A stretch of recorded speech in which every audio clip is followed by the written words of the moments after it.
I'll show you the quick and easy way how you can pay with virtual cards of Capital One on physical stores. Now, the way we're gonna get around this is that we're gonna add that virtual card to a payment app. Now, it doesn't matter which payment app you want to use, like Samsung Pay, Apple Pay, or Google Pay.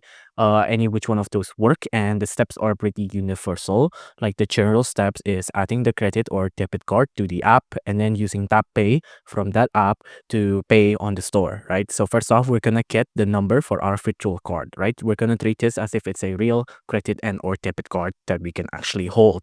So get the details there, and then on this tutorial, I'm gonna show you how you can add the Samsung Pay app.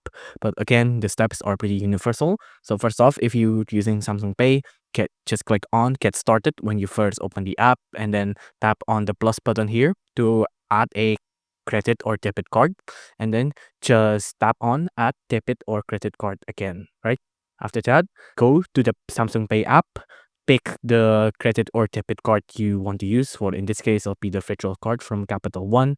Enter in your PIN, and then just grab your phone and then tap the credit or debit card machine they have on the app to make the payment. And then that's it, you're done. If you enjoyed this video, please do consider liking and subscribing.